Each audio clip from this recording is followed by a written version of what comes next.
Hello all sentient beings and welcome to the TransMissions podcast where we talk all Hasbro, Takara, and third-party Transformers!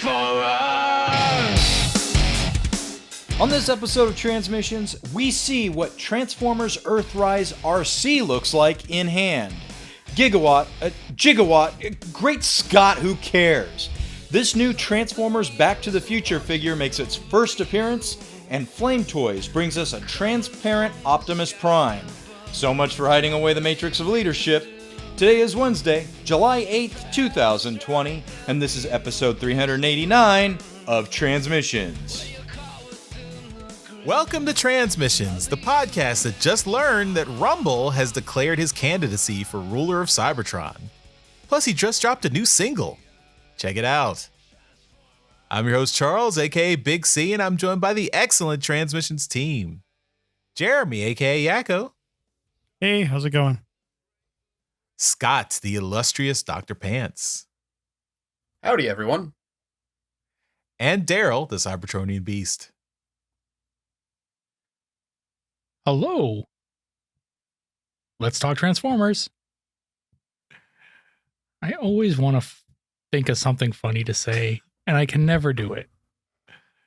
You'll get him next time, Daryl. Don't worry. I sound like such a tool.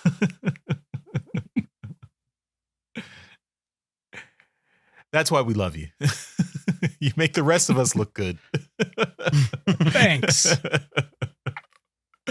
Thanks, friend. All right. As always, we start off the show by thanking our Donatreons, those lovely people who give us money on Patreon and PayPal. Without your support, this would not be possible. And we have a special occasion because we have new Donatreons this week. What? Ring the bells. Yes. So first one is friend of the show, Sledge. He's been a Donatreon for a while, but he bumped up his pledge this week. Sledge, thank you so much for sticking with us and now increasing your support. We really appreciate it. And we welcome our brand new Donatreon, Christopher, coming in strong as a duly appointed supporter of the TransMissions podcast. Thank you, Christopher. You're awesome. Yeah, thanks. What is this I hear? Oh, no. New members of Donatreon? More people giving money? It makes me so happy. That's what we're all here for, Russian Yoshi, to make you happy. Oh, it warms my Siberian heart. It's so chilled. And you chip away with your donation donations. Chip.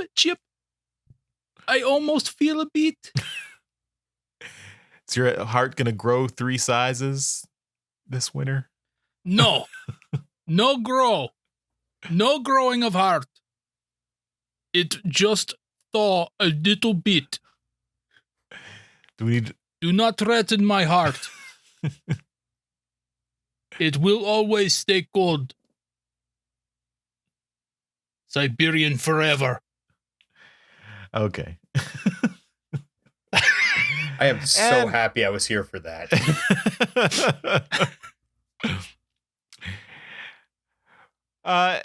If you are not able to become a Donatreon, we still love you and thank you for listening to the show.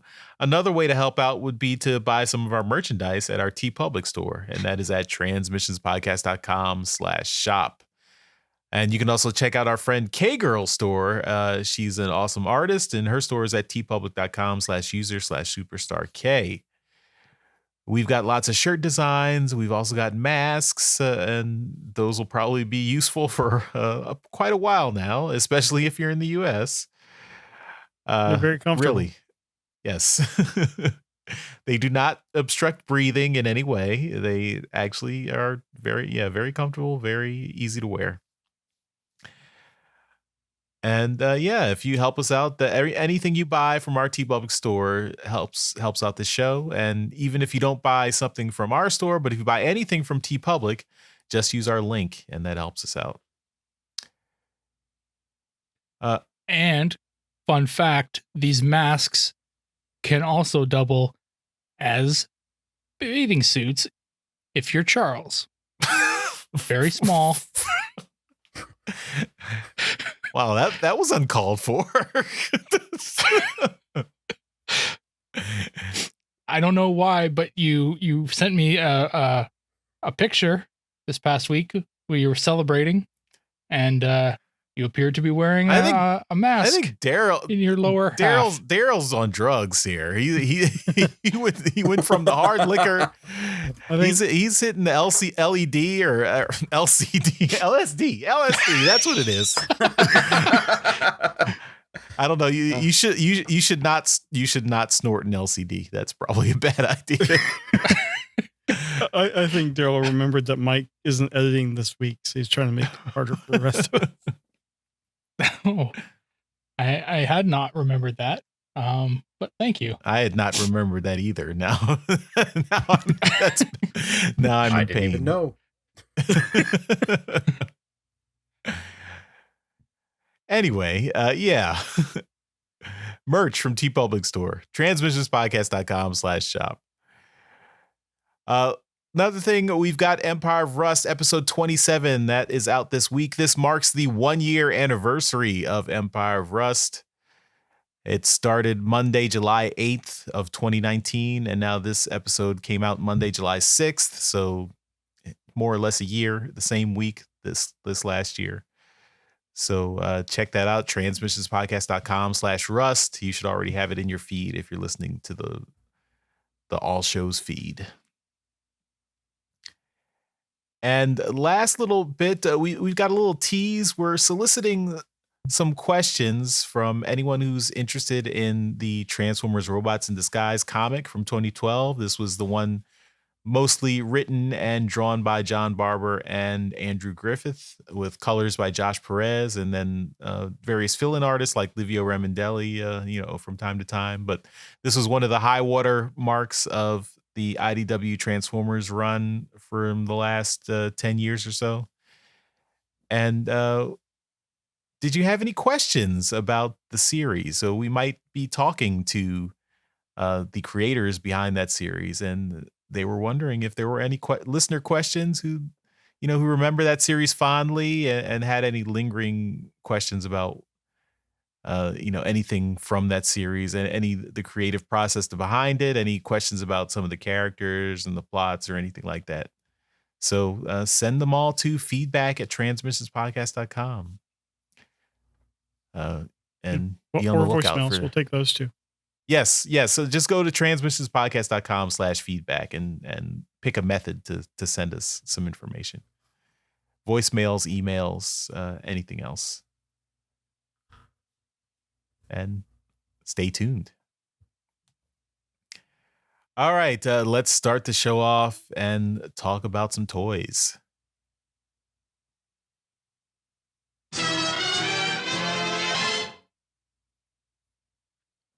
All right. First up this week, just got a couple in-hand images from Takara Tomy with regards to their Earthrise figures. So they are showing off pictures of their Earthrise Arcee and Earthrise Trailbreaker, and they look pretty good.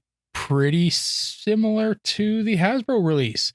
That seems to be a continuation of the last few lines, where Hasbro and Takara releases are essentially identical and not a big difference. So that's good, I guess. I don't know. There seemed to be a lot of people that really did dig the better paint schemes that Takara used to give their figures. I know that I benefited from getting a couple of them a couple times just because, they looked a little better. And if you look back on some of the old Generations figures and you look up the Takara versions and the Hasbro versions side by side, you can definitely see that there's a big difference, especially if you're kind of new to the collecting game and weren't really aware that Takara put out better paint versions of the same characters. So, yeah, so Arcee and Trailbreaker, no real difference. Looks essentially the same. The pictures that we have with Arcee here do appear to show her with the Cyberverse Deluxe Arcee as well. So that looks to be pretty cool. So neato. Also, we have pictures of Takara's Studio Series 53 Bumblebee movie Cliffjumper and Studio Series 54 Overload stock images. So a couple of red bots here, Cliffjumper and Overload. A couple figures that are pretty cool. Cliffjumper really does have a very Cybertronian alt mode, and we've talked about this before. His robot mode does not appear to be able to be bisected, but that's okay. I'm sure you can take care of that on your own if you so choose to customize them that way. Overload seems to be the one that I personally am after because he is the one that I'm picking up to finish off my 2 Series Devastator. Although I'll probably just get the Hasbro version when it comes to North America, or I guess when it shows up in my area. I guess it's already starting to hit. But yeah, these all look very similar, very identical to the North American versions. I'll open it up to the floor here, guys. Dr. Pants, what do you think when you're looking at these figures here? Is there anything really that, makes them look, or is anything appealing about the Takara versions over the Hasbro versions? Anything that kind of stands out to the about the figures for you? And lastly, are you interested in any of these figures just outright? So I actually didn't realize after I brought up the link that it was a Takara version, looking at the pictures until you brought it up, because they look identical to the Hasbro versions. So they don't really look any different to me, but that's okay. I am also getting Overload because I'm trying to complete the Studio Series Devastator. So I'm really, really looking forward to that. The Cliffjumper, I'm not getting every Studio Series, so I'll probably pass on that. I will say Trailbreaker looks really, really good. His robot mode looks super clean and looks great compared to like the old show. It looks like it fits in really well, and that alt mode looks really clean and nice. I don't know if I'll pick it up or not. I'm not a big Trailbreaker fan, but it's a cool looking figure. I gotta say, the Earthrise Arcee, I was really pumped when they announced it, but as we get closer to the release, like the more pictures I see, I'm a little disappointed. I wish it had more paint apps on it. It looks kind of plain, particularly the face. I wish they had either painted the lips or added some detail or something. It looks just too plain for me. But I will say that looking at the RC figure, I'm kind of happy that in some of the pictures, like looking at the legs and whatnot, it doesn't look as gappy as a lot of the Earthrise figures. Not as hollow. Yeah. So that's kind of cool, and she looks super posable. But I don't know if I'll pick this up. I have the old Generations one, so I might just hang on to that. But yeah. Right on. Jeremy, what do you think of Cliffjumper here? Is this enough of a Cybertronian mode or G1ified movie character for you? I mean, no. But I mean, I like it. I really like the alt mode. It's very futuristic Cybertronian car. It could use some paint apps. Just something. It's just very much just a red little sliver of plastic, I think.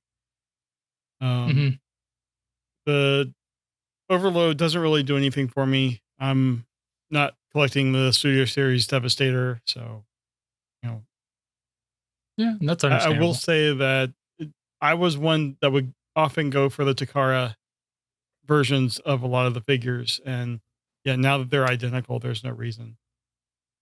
Right. The Earthrise Arcee looks good, but I think I'm still happy with my Generations RC. I don't really see anything here that would kind of make me jump on getting this version of the character, especially the backpack. I mean, they're hiding it in the pictures as well as they can, but the backpack is huge. Humongous. And that's just, I mean, like traditionally characters with small feet like RC are hard to pose standing up without help. And just having the backpack is just, the center of balance or center of gravity for that figure is going to be, you're going to have to work to find it. And I have a feeling that figure would be one that would, like, any little bump, it would make it fall over. But the Trailbreaker, I do like. It's something I might pick up. I think it was the Generations one. And I thought that was a good one too. But this one just, it really just screams G1 to me with modern engineering. I really like the look of it, like the head sculpt. So yeah, I'm really happy with that one. Now, did you get the hoist? The new one? No. Yeah. No. So I mean, I figure it's the same mold. It is. Yeah. I don't know. I think I just have more of a connection with Trailbreaker than Hoist. Cool. No, that's cool. All right. And Charles, I understand that you are a big fan of pink robots. And that I don't understand, to each his own, really. What's wrong with pink? Nothing. Nothing's wrong with pink. It's very rare in Transformers anyway. So, your collection might be very sparse when it comes to your pink robots, but here is one here that's coming out paired with a second. So, I mean, are you ready to add 2 more pink robots to your collection? Maybe. I see with the Earthrise Arcee is that backpack is also the surfboard, right? That's the one like in all the other images, she's just like, it's removable and she just stands on it, right? Isn't that? Yeah. So now so that's interesting that the Takara, people are posing her like this. So yeah, I mean, I still am a little bit disappointed with that design choice, but I actually think the Cyberverse Arcee looks really good. I might pick that one up just to, because it's different and it, and I like the version of Arcee from Cyberverse too. I thought she was really well done. Yeah, they did a great job with Cyberverse Arcee. Yeah. But yeah, I do agree with what Jeremy, or was it Jeremy or Dr. Pants that said the face was kind of plain on Earthrise Arcee and not a lot of paint apps. Dr. Pants. Yeah. Yep. So that's kind of disappointing. Trailbreaker looks good, although I'm not the biggest Trailbreaker fan, so I will probably pass on that. But it does look very G1-y and very nice. I hope you can make his gun, like his hand can retract and just have a gun arm like the show. Right. They don't show that here, but I imagine you can do that, since probably Hoist could do that, I think. It looks like the gun kind of slips over his hand. I was going to say, I have the Hoist figure and he comes with the gun and he holds it like a regular gun, but it covers the whole thing so it looks like the gun arm. Oh, okay. Yes. Okay, that's a nitpick though. The Cliffjumper, the Studio Series Cliffjumper, when we first saw this figure, I thought it was just a remold of Bumblebee, but clearly it is not. It reminds me more of the the video game War for Cybertron, Bumblebee and Cliffjumper. Yeah, the Jazz. It kind of looks like that Jazz figure. Oh, okay, yeah. From that game. Yeah, so I mean, I was looking at that too. Yeah, that looks pretty good. I mean, it's not something I collect, but I like it better than the standard movieverse figures. I think this is, this aesthetic is more pleasing to me than the Bayverse movie figures. And Devastator, I'm not collecting the Devastator figures, so I'd see it's another one for you, Daryl. But you're getting the North American ones anyway, so you're not getting the Takara versions. So yeah, but yeah, I mean, it's a 4-armed monster. Okay. I do like the option though. Like, I mean, the majority of Transformers have always been humanoid, bipedal looking robots. what's to say they can't have 4 arms and 2 legs, right? You know, and this figure is humongous. It's a big. I think the robot mode is almost secondary to its ability to be like the crotch piece of Devastator, right? So they kind of had to just build a robot mode after, you know, the utilitarian piece of it being, or the of it being the piece of Devastator. They just said, okay, well, this is what it needs to be first and foremost. It needs to become this truck thing, but now let's make a robot mode out of it. And sure, it has 4 arms. Awesome. It doesn't need to have 2 arms and 2 legs like everything else. It could have 8 legs and whatever, right? I like the idea that it doesn't have to conform to any kind of, you know, set standard of robots. Yeah, sure, that's fine. I mean, I have absolutely no issue with that, but yeah, the movie aesthetic is still not my cup of tea, so that's still it's still a pass for me. He does fit in with the rest of the Constructicons who are all weird and not necessarily have 2 legs or 2 arms. Yeah. That's right. Cool. Well, that's what I brought to the show this week. Jeremy, what have you brought? Well, Charles already had picked something, and he obviously missed this statue topic, so I picked it up. Yolopark has revealed information on their officially licensed Bumblebee movie Optimus Prime statue. This will stand 32 centimeters tall, and they're using a gear system instead of ratchet joints for a total of 333 points of articulation. Ooh. So that is going to be very posable. The cost, though, the standard version pre-order is $2,199 US, limited to 2,000 pieces. If you'd like to do that, there's a non-refundable deposit of $300. There's a deluxe version that is $2,599.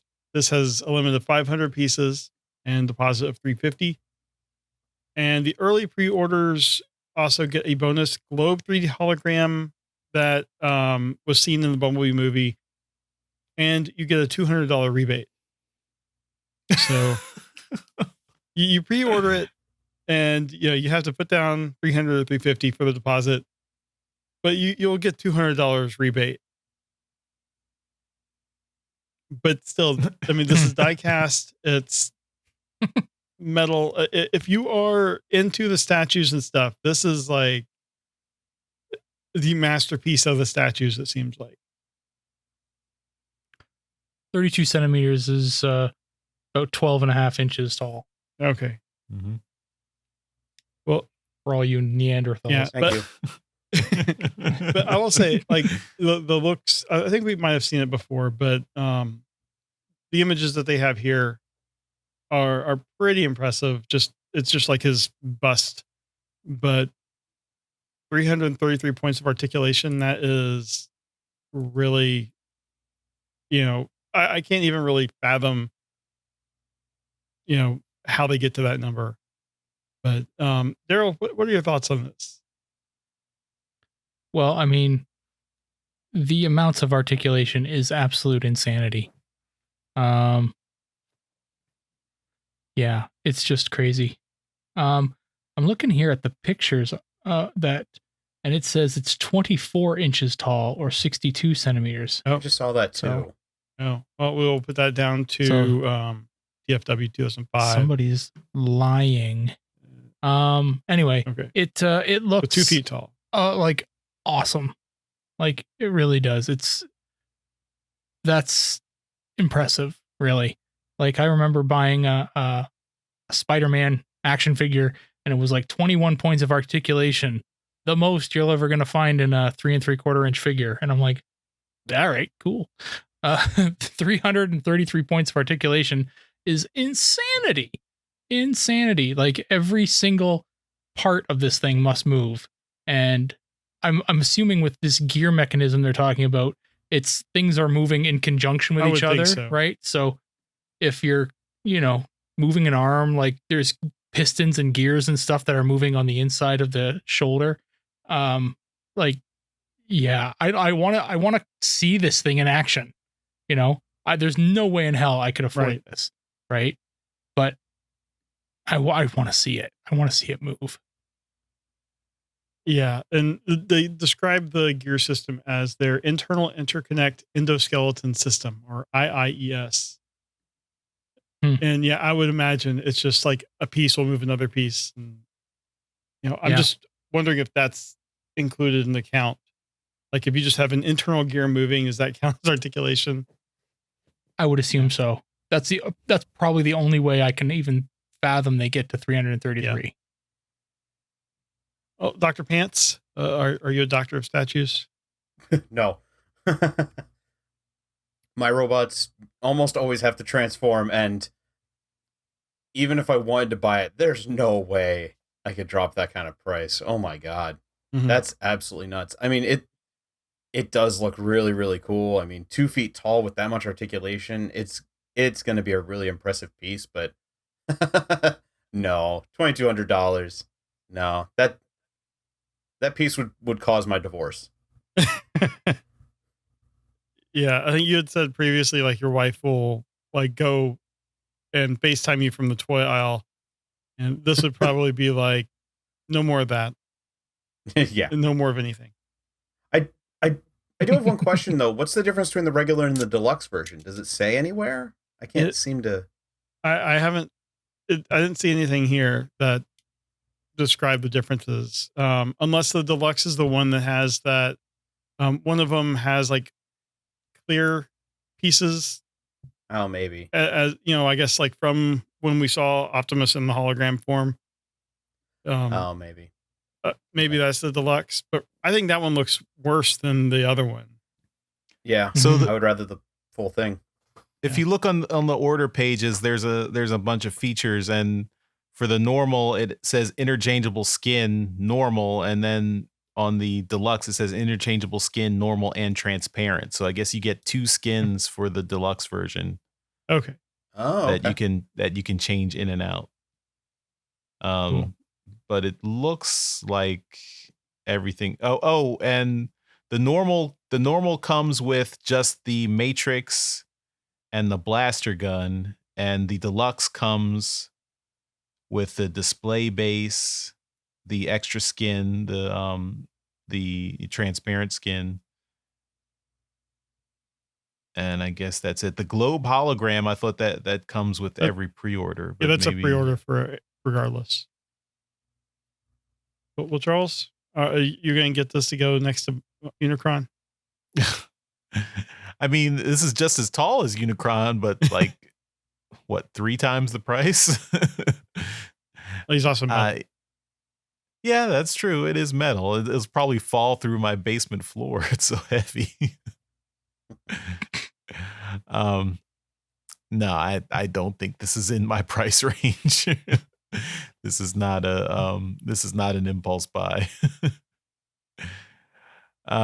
I mean, it's a very cool idea. I just wonder where this market is for these ultra expensive figures. I mean, it is not in the circles that we travel in.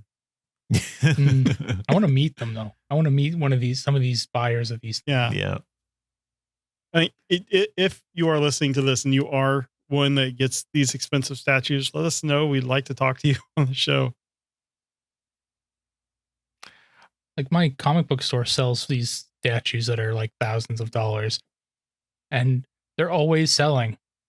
They're always going in and out of the store, and I'm like, there's multiple people in the city that buy this stuff. Like they're like, yeah, oh yeah. Oh, I guess one difference here. I'm looking at it. It looks like the deluxe version always gets the globe hologram, even if you're outside the pre-order window. So the normal version gets the globe hologram only if you pre-order it before August 31st. But for the deluxe version, even if you wait until after August 31st, you still get the globe hologram. But there's only 500 pieces of the deluxe version, so yeah. I don't know how many people. If you're already on board for this, I don't think you're waiting to not pre-order it and pay an extra $200. No. Essentially, it's an extra $400 because you get the rebate. Oh if you yeah, I mean pre-order. that's what I meant. You're right. You're paying extra on top of the original price, the normal price and the rebate. So yeah, you're right. So, but I guess if you've got money to burn, I guess you don't care. I don't know. Yeah. But anyway, that is what I got. Dr. Pants. What do you have? I don't know if you guys heard or not, but Transformers and Back to the Future are getting a crossover, and we're getting the figure.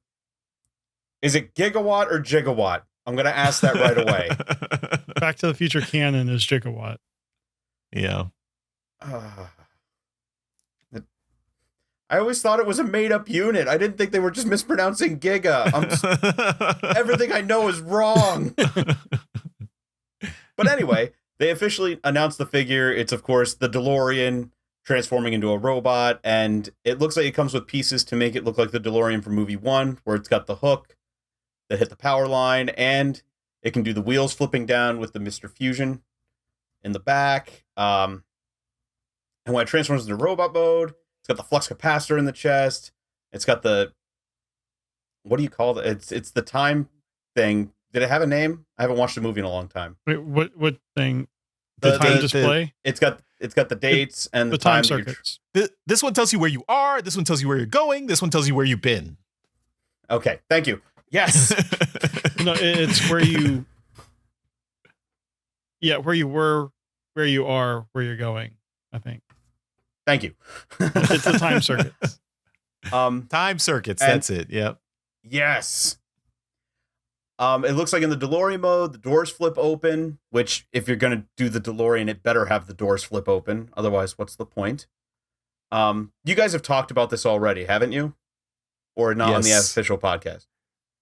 We did it. We did a special news update. Yeah. Okay.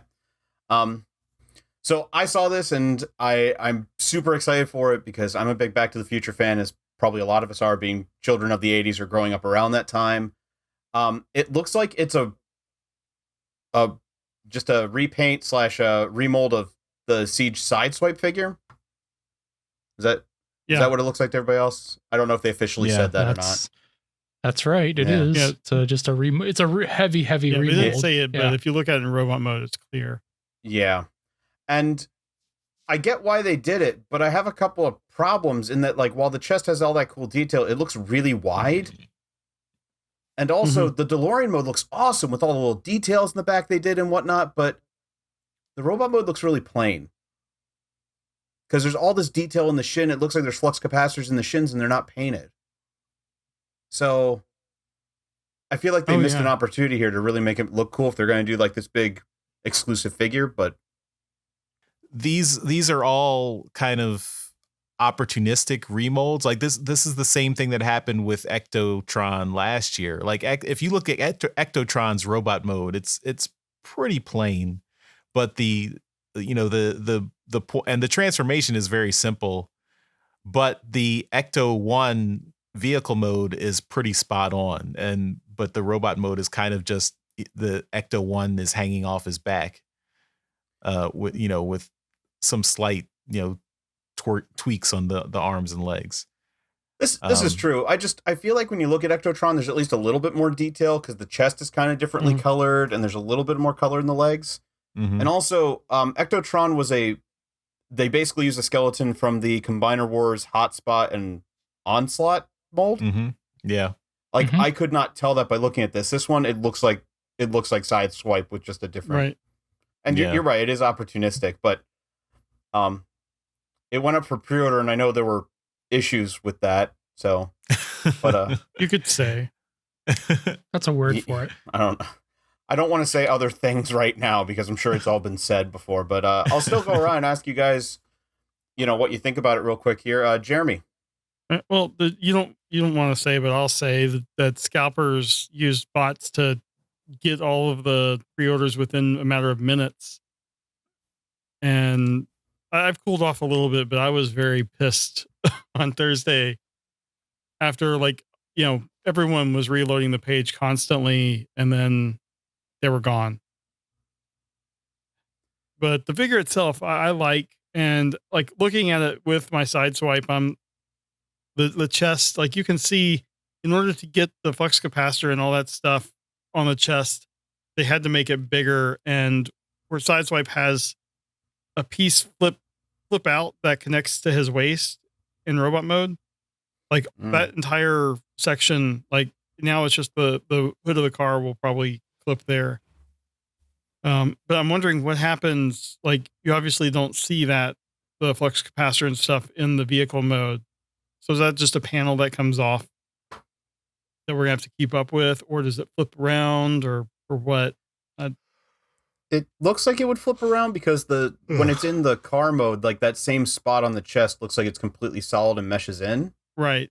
So I'm wondering if it just flips around, but I'm having trouble seeing a hinge or something on it. Well, it looks in the middle like there might be a little a hinge.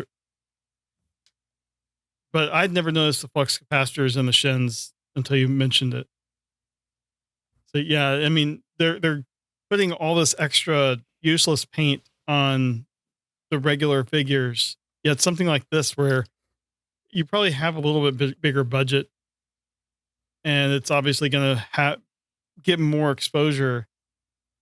This is where you cheap out on the paint. I have to agree with you there.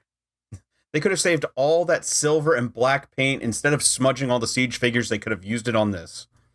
Right. But, how many people, when they get it, they're going to want to just get some paint that'll make it look more like shiny stainless steel and just repaint it. But the figure itself, I love it. I love that you can make it the movie 1 or the movie 2 car. It's a great crossover. So I'm excited to October when we can actually buy it. And if you see it on eBay, please don't buy it. Because there were people who definitely did buy that order on there too, wasn't there? I mean, it's on eBay now for minimum of like $600. Yeah. And just let those scalpers just sit on them. So. Terrible people. Charles, what about you? Agree. Those are terrible people. Yeah, I mean, I was pretty excited for this figure, and then my excitement was slightly diminished by not being able to get one. But yeah, I will wait till October and get one from Hasbro Pulse when they show up there. I felt the thing that kind of hurt was Hasbro's social media all proclaiming, yeah, it's sold out, yay, sold out. And everyone was like, why are you like trumpeting this like it's a celebration? You guys screwed up this launch so badly, and no one who actually wants one can get one. So you shouldn't be like celebrating the fact that you sold out. It's artificial scarcity at its finest. I mean, there's no reason to limit this this pre-order other than to build more hype for your artificial scarcity. So just make enough that everyone can get one. And I don't, so I guess, yeah, I mean, I don't even know why they're bothering to make us wait another 3 months till October. Just open the pre-orders now and ship them in October. Like, the demand's here now. Yeah. Just let us put our orders in now. Right. And it's not like, from what I saw on eBay, everything says like, we'll ship it once we receive it in October. So these people aren't even getting it early. If they are, it's like a week or two. Yep. Yeah. And finally, Daryl, we have you to thank for this figure. This was your brainchild. So what do you have to say about this? So am I being blamed for the absolute shit release of this thing? No, or no, what? the Yeah. fact that Oh, it just no, the yeah. fact that the figure exists, I would never blame you for that. Oh, okay. No, I would. Okay, cool. Right. I think all the poor layout of this and you know, the release of it, all of that aside, it the figure is cool. The line itself is cool. I'm all for this line continuing. Bring on Kit, A-Team Van, all these other movie properties and TV properties. It's fantastic. I love it. Bring them on. The stuff about like the look of the vehicle and the look of the character and stuff like that. The example of Ectotron is the perfect one, where Toy Hacks did a sticker sheet for it and it looks phenomenal.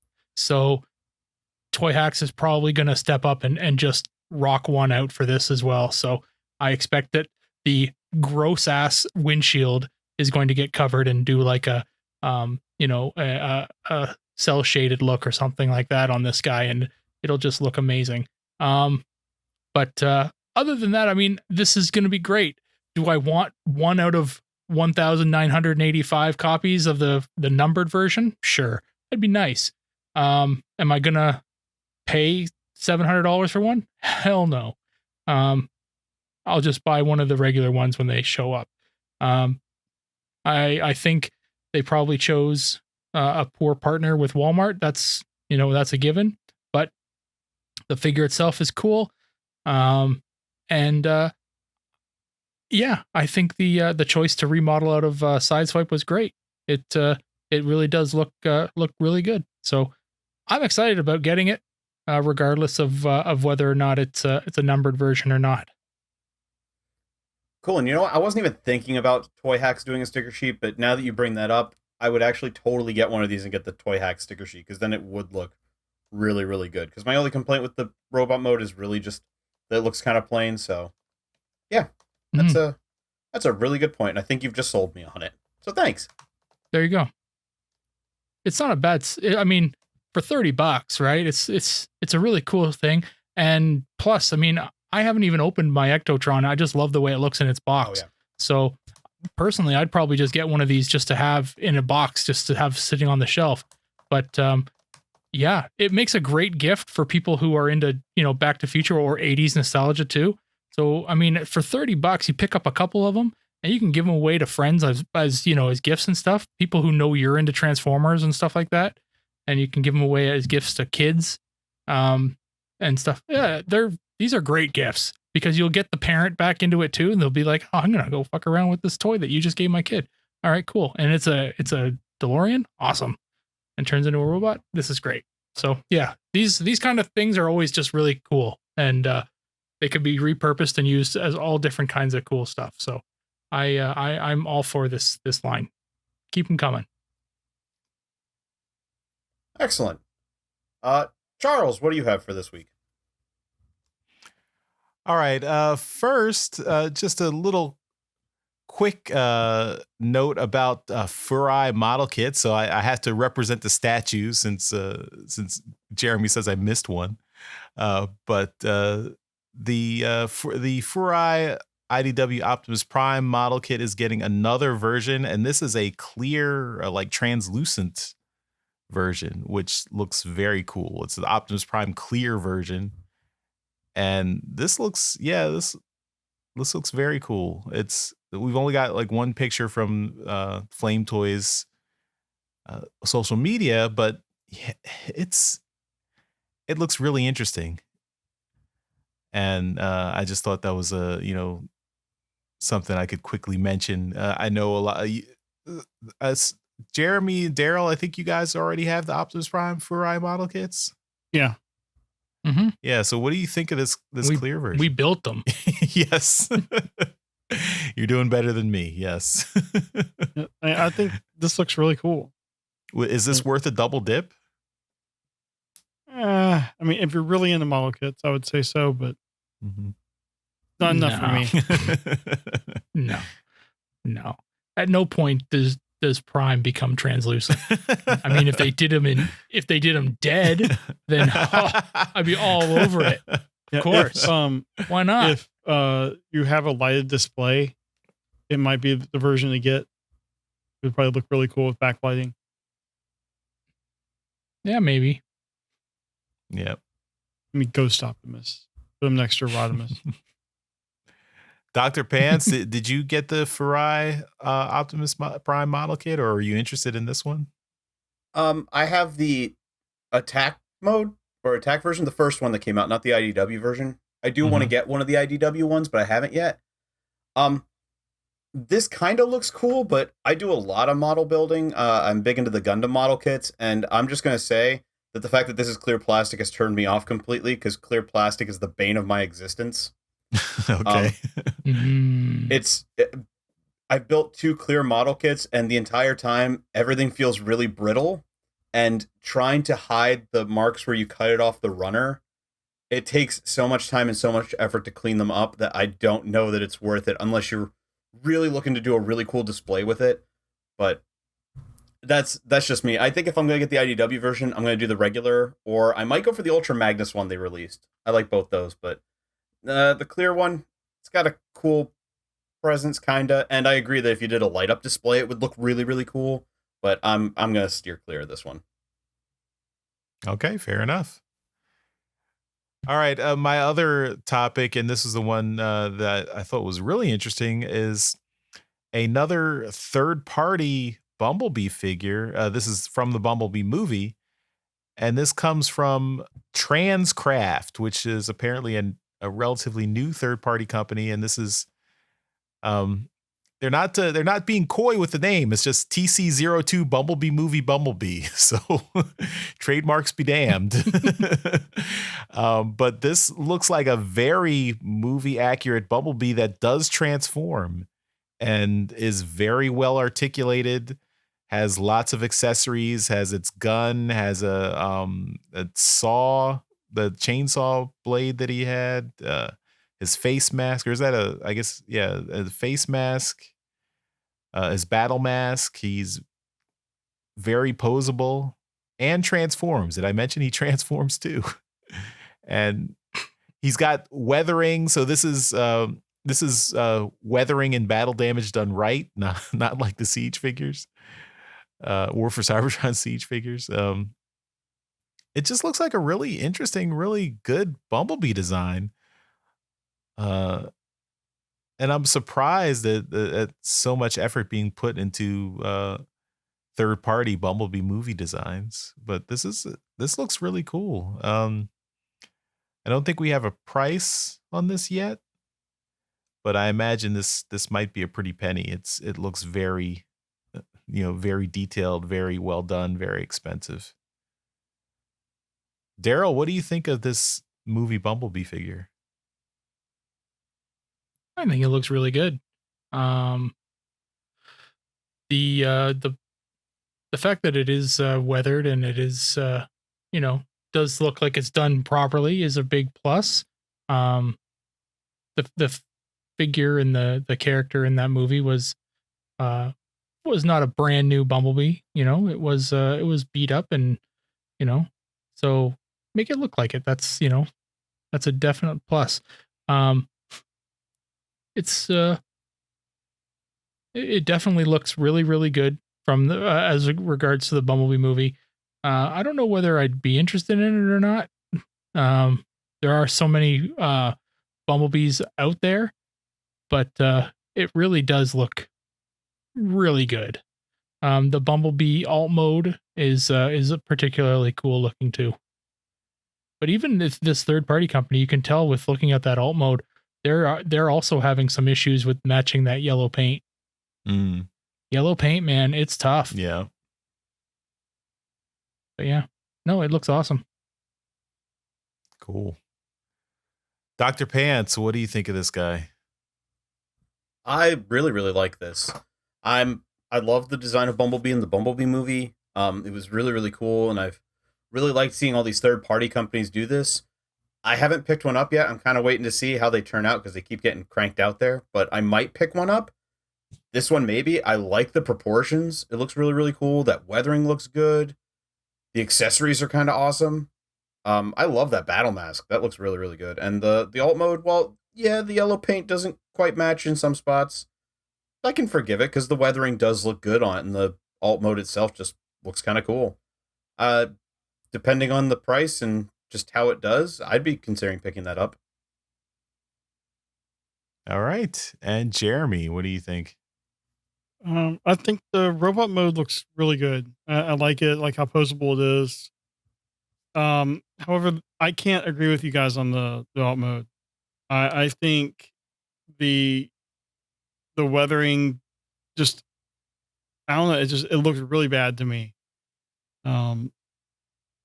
And I mean, particularly the panels, like Daryl said, where you can tell the yellow paint is not matching, but even on just the other parts, it looks more dirty than weathered. Like weathering, I would expect to see more kind of rust colors, and this just looks, I don't know, it looks like it's just dirty, and I don't know, it just doesn't look really good to me. And then in the back, you have these two round things that I'm guessing are part of the transformation, but it's just, I expect the VW Bug to be more smooth in the curve on the top. So, I mean, I would say if you get it, it's going to be in robot mode most of the time anyway, but the alt mode, I see a lot of problems with. All right. Fair enough. Okay. That's my toy topic. So that'll finish up the toy section, and we will move on to trips to the store. This is where we show off some of the cool stuff we got this week. You can see this as a video we put up on YouTube, so you can see everything we got in beautiful high definition.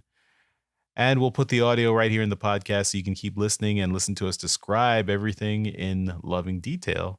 So without further ado, trips to the store. The Transmissions podcast will return after these messages. And we're going to talk about the stuff we got this week. Although, for me personally, not a lot of stuff. Nothing, pretty much. I got this shirt, but I got it a while ago. This is my Blaster Transmission shirt. Again, you can get this at TeePublic, our TeePublic store, transmissionspodcast.com/shop. It's pretty cool. I see Dr. Pants and Jeremy are also sporting transmission shirts, so those are nice. Daryl is out of bed, so that's good. But that is not a transmission shirt. All right. So yeah, I got nothing, but I'm gonna throw it over to Daryl. What do you got this week? All right, going first. Oh, this is a unfamiliar territory for me.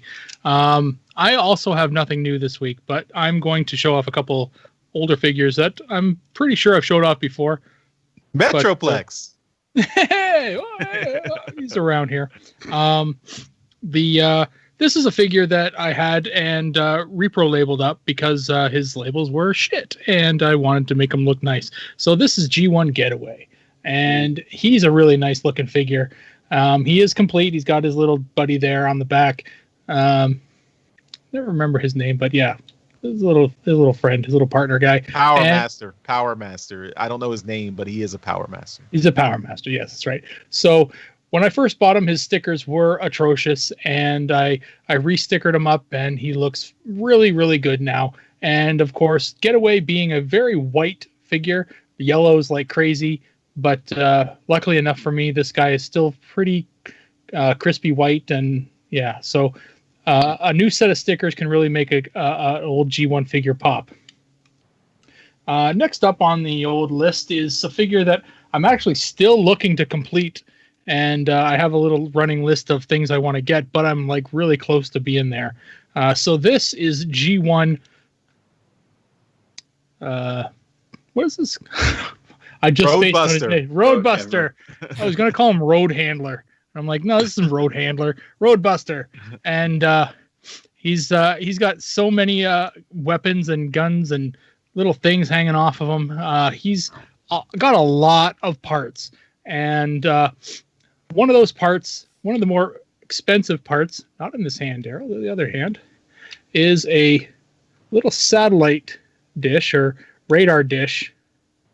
Well, it doesn't want to come out of his hand right now, but see if I can get it out here. Yeah. Watch as Daryl snaps a figure. I break a G1 figure, yeah. Okay, so this is the gun, but as you can see on the end there's a little radar dish. And that little radar dish is an actual part that comes off. I'm not going to try. But yeah, so anyway, it's tiny and very, very lost. So this is one of those things that you kind of got to pay big money for if you're going to go all out and complete a G1 figure. Another part that I don't have for this guy is a radar dish. And I'd lost, a gun fell off. But that goes on the back of his little backpack here. And I do not have it because essentially it just looks like a green piece of plastic. Just a little twig, really. And a lot of parents would assume it's just some, piece of garbage, that fell off of something when they were, somebody was playing with something. So a lot of them got thrown away because they really didn't look like anything. So when you find one of those, it's worth a fortune. But other than that, I'm really getting close to finishing this guy. He does need a missile. He should have 5 missiles for his blaster up top or his cannon. Really, I'm only looking for 1 because then I got to put 4 in a bag somewhere and keep them. But yeah, other than that, he's pretty complete. Have you done And on him? I haven't. I might. I did rebuild one of his legs at one point because I got the original body for him had a really bum leg, so I just rebuilt him off of a junker. But yeah, he probably would do well with a whole set of repro labels on him. So yeah, you know what? I might repro label him up when I'm all said and done. Yeah, but yeah, he's pretty awesome. He's one of those figures that a G1 collector is kind of you need to have in your collection. Road handler, Nice. roadbuster. Cool. And for the record, Dinobot Maximize in the chat is saying that the Power Master is Rev. Yeah, that makes Oh, sense. there we go. Glad somebody knew. All right, Dr. Pants, show off what you got. So Show us what you got. So it's been like a month since I've been on the podcast, and I haven't really gotten anything new since. I've been having trouble finding stuff, but because I'm relatively new to the podcast, I have a whole lot of stuff in the backlog that I can just bring out whenever. So I've got something new and something old. My something new, I got him around Christmas, and this is Iron Factory's Nightmare Commander. Oh, cool. I am a big fan of, Power Master Primes or Super Primes, and I love that Nemesis Prime color scheme on him. He's really cool. He's pretty big for a legend scale figure because of everything on him. And also, he's got a cape. And that's just ridiculous. I love that. He's one of my desk bots. He sits here next to me while I work because he's just so cool and so impressive. But going on the theme of kind of super primes and powered up primes, I'm going to bring out one of my favorite figures. And this is RID 2001 Optimus Prime. I love this figure so much. I think Jeremy's going to come through the screen and hug you now. You just, Yeah. You got a Nemesis Prime and then the best Prime next year. And I actually I got this guy about a year or so ago because I lost my old one somewhere in my parents' attic. I was missing pieces and everything, so I had to re-get him.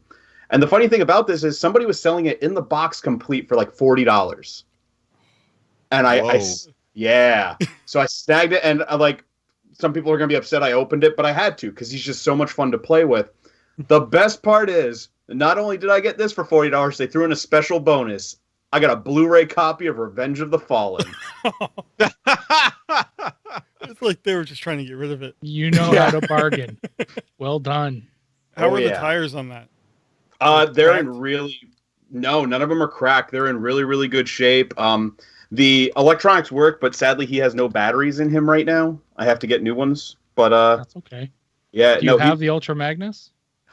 I don't, and I kind of want to get one, but at the same time, I've heard Jeremy talk so much crap on that figure that I don't know if I want to If you bother. want, I could go over and get my gallon Ziploc bag that has my Ultra Magnus. See, the Ultra Magnus looks like shit, but combined with the Prime is just a beautiful figure. Yeah. Then maybe I'll continue the search at some point. Yeah. And you can get them for cheap because they're so shitty. Yeah, I mean, I like the look of the Magnus. It's just the transformation. It is just like a million pieces. Mm-hmm. No, the Magnus figure does look cool, and I love the Super Prime, or is it Omega Prime? Is that what it is combined? Omega Prime. Yeah, Omega Prime. Yeah, I'd love to have that, but what you have now is Super Prime, I think, and then without all the armor stuff, it's just regular. Mm-hmm. Oh, okay. See, I'm learning all this stuff tonight. So many things, but now maybe I'll look for the Ultra Magnus at some point to put him with the rest of the big primes I've got somewhere. UK oh, nice DVDs. Oh, lucky, nice. Yeah. But that's all I've got to show off this week. All right, Jeremy, we're gonna end it with you, the birthday boy. Yep, I have one thing to show off. It was a birthday present for my wife and son. I left most of the pieces are actually downstairs, but got Earthrise Astro Train. Nice. The light's not picking up very well. I have transformed it into the shuttle mode and back a couple times. I've been unable to get it into the train mode. I'm not sure if I'm doing something wrong. I haven't looked at the directions yet, but it was just that's what you did wrong. You're supposed to try to do it without looking at the directions. Right. Yeah. I'll give you a hint that you wouldn't normally figure out. The front of the train, the part that's like the cow catcher, Yeah. it actually has to click down. Yeah, I found that out by accident. Oh, okay. But it's just the front of the train. It doesn't pop together and stay. Oh. Like that was like something's pushing it out. Because my problem was I didn't realize the cow catcher clicked down on it, but I'll keep working at it and see. But otherwise, I like it. It's a good figure. The shuttle mode looks really good. Mm-hmm. I like that you have that extra kind of trailer for the train mode, but it's a launch pad for the shuttle. I think that looks really cool. And it connects to the Micromaster base stuff too, right? Yeah. Yeah. Yeah, and to Optimus Prime's trailer, which, like, the door has a piece. Like, the door of the trailer has a piece that comes out, his shield, that also has the connectors.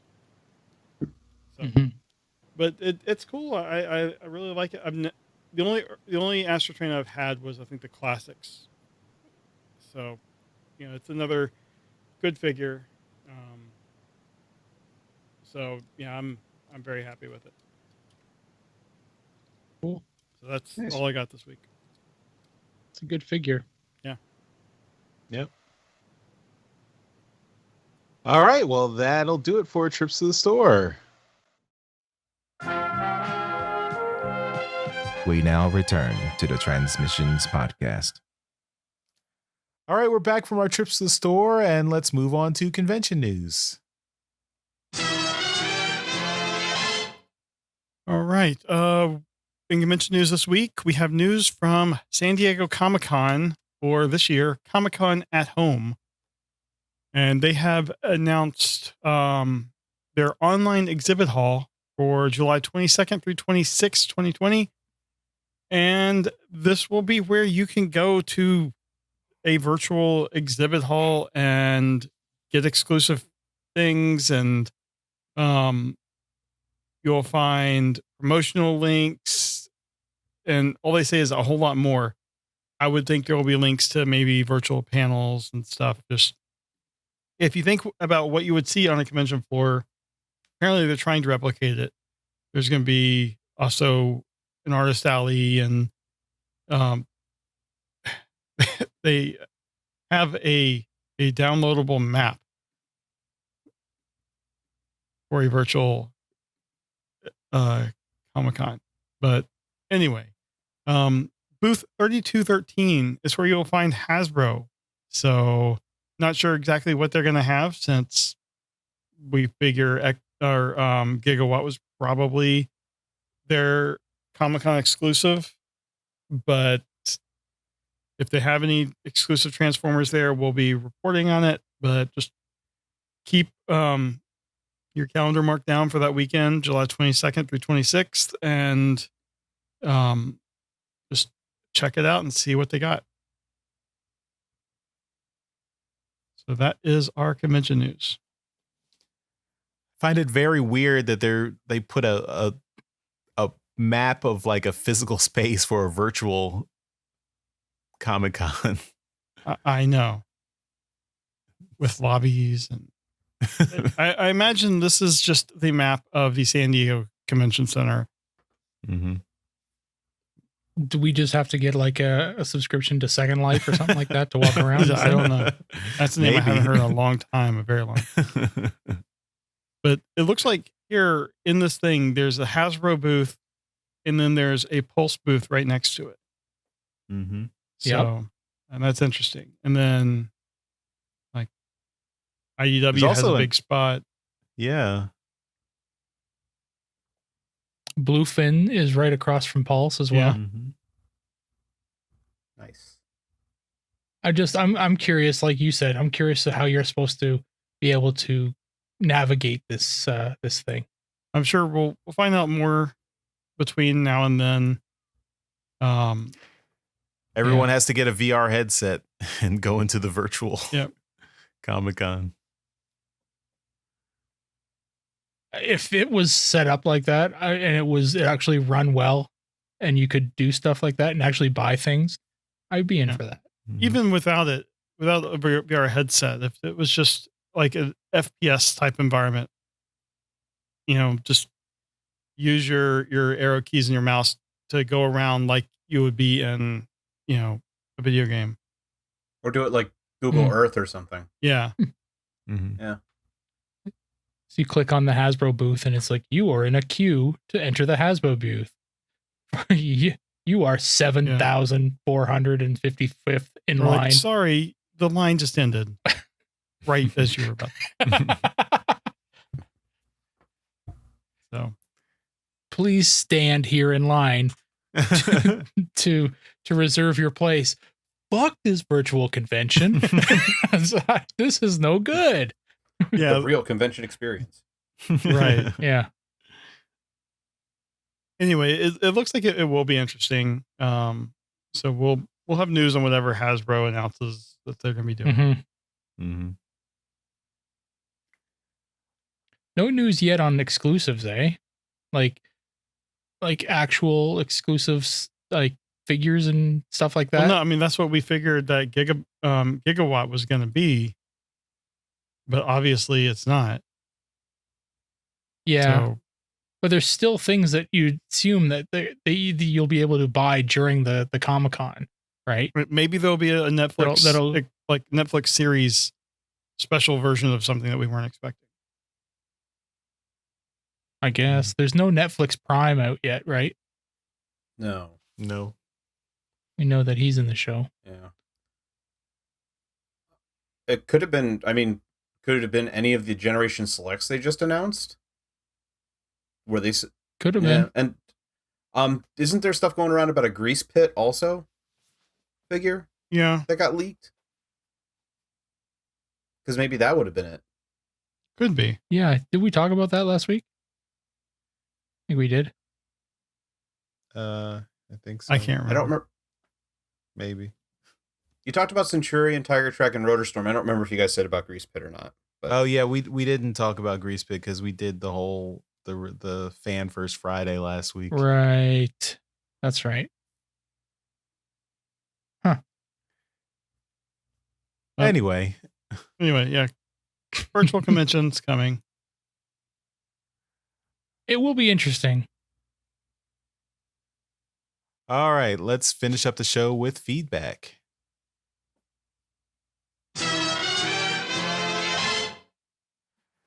And we have a voicemail from friend of the show, John 4X Levengood.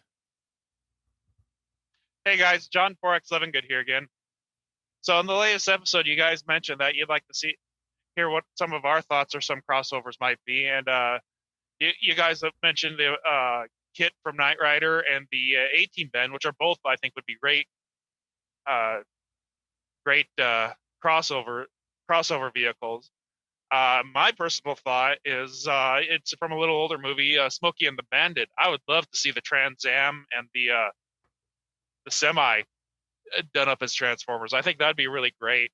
I think it'd be kind of funny to see the Trans Am transform and its head have the cowboy hat and the stash of Burt Reynolds, and the truck have accessories like the cans of beer that they were hauling in the first movie and the elephant they were hauling in the second movie. I think those would be two hilarious accessories to have with them as well. Anyhow, you guys have a good one, and I'll talk to you later. Bye. All right. Thanks, John, for that feedback. Any other crossovers you're interested in, Daryl? Well, I mean, we were talking about it last week, but I think that the that piece of art that we kind of uncovered from artist Darren Rawlings, and I tweeted it out, and it's definitely one that shows off an awful lot of different possibilities for this. You've got Bigfoot, the monster truck, becoming a transformer. The Gran Torino car from Starsky and Hutch, the Scooby-Doo Mystery Machine, the Dukes of Hazzard, General Lee. What's its? I don't know what the one is called from. Well, there are issues right now in today's day and age. There are issues with it regardless. Yeah. I mean, the really easy one they could do right away would be Herbie the Love Bug. Oh, yeah. That's pretty simple. Right. But you have to work with Disney and Volkswagen. It's true. Yeah. But I mean, yeah, A-Team van. And Kit, this artist has got all kinds of these designs. He's got the Partridge Family van in a robot form. What is this? The Speed Racers Mach 5 turning into some samurai looking thing. That'd be cool. The Turtle Van Party Wagon. The Pacer from Wayne's World. There's an awful lot of these here, and I mean, there's no shortage of famous movie vehicles or TV show vehicles, right? So I mean, they already kind of did it a couple years ago, but Tron Light Cycle would be something for sure, man. I'm into that. There is a series of Hot Wheels called I think it was like Entertainment Series or something like that. But basically, they made the TV and movie cars, and all you got to do is look up that series of Hot Wheels, and you're like, yeah, that could be a Transformer. That could be a Transformer. That is definitely a Transformer already. And yeah, that's a perfect place to look for inspiration for this thing.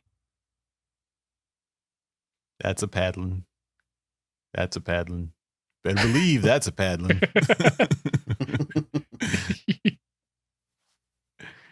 Yeah, but yeah, I think John's idea with the Smokey and the Bandit vehicles, that's cool too. Although I have to go back and watch Smokey and the Bandit. I haven't seen that in a while. I've never seen Refresh it. my memory. Yeah. And I want to point out about the Smokey and the Bandit one. I hope that John is reading Transformers versus Terminator. I'm just going to put that out there, John. Make sure you're reading that.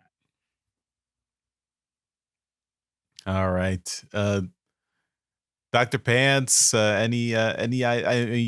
weren't on the show last week, so any other crossover ideas that crossed your mind that we haven't discussed yet? There's only one I've come up with, and it's a little far-fetched, but given that Siege and Earthrise have given us the weaponizers and everything, I don't want to see like a vehicle crossover, but I want to see Transformers crossed with Centurions from the 80s. The cartoon where the guys like got the different like vehicle like armor pieces. I love that show as a kid, and I would love to see them like combined with Transformers that break apart into pieces but still transform and everything. It's never going to happen, but God, I love that show so much as a kid, and I want to see it come back really badly. Well, at this point, maybe Hasbro's already got the rights to that toy line, so maybe, I don't know. Maybe. And give me a comic series to go along with it. I would eat that up. Jeremy, any further thoughts from you? Any new crossovers that struck your mind? No new ones. Just if I get an A-Team van and a Knight Rider, I'll be happy. You'll be happy. Yeah, me too. And give us an LED on the kit car with the woo woo. Oh yeah. Woo, woo. I saw someone at Starbucks the other day. I was picking up a drink and they had a mask with the 3 red lines. I was like, "Is that Kit?" And he's like, "You're the first person that got that." Of course I am. Nice.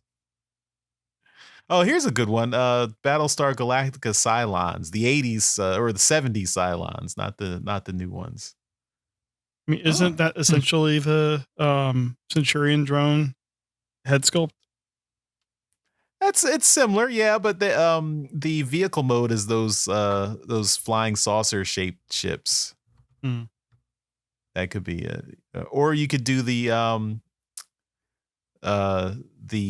human ships. They're essentially tetrajets that the human resistance and the Galactica fighter pilots flew.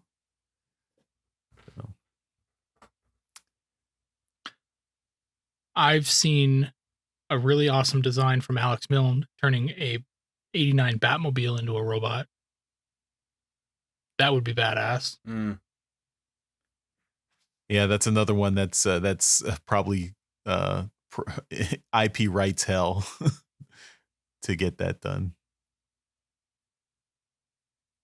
with DC and WB and everybody. What about Turbo Teen? Can we get a Turbo Teen Transformer? I was going to jokingly suggest that earlier.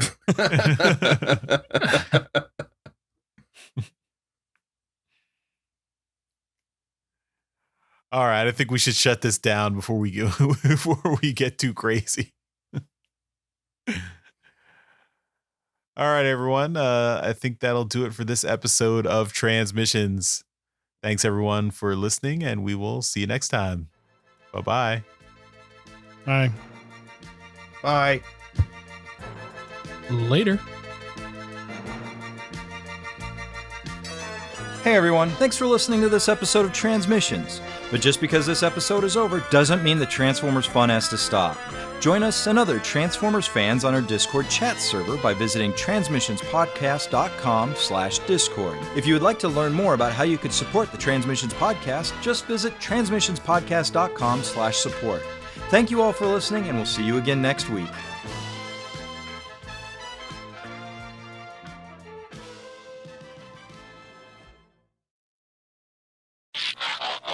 I'll do this now for you, Charles. I'm sure you've got more waiting. Yeah.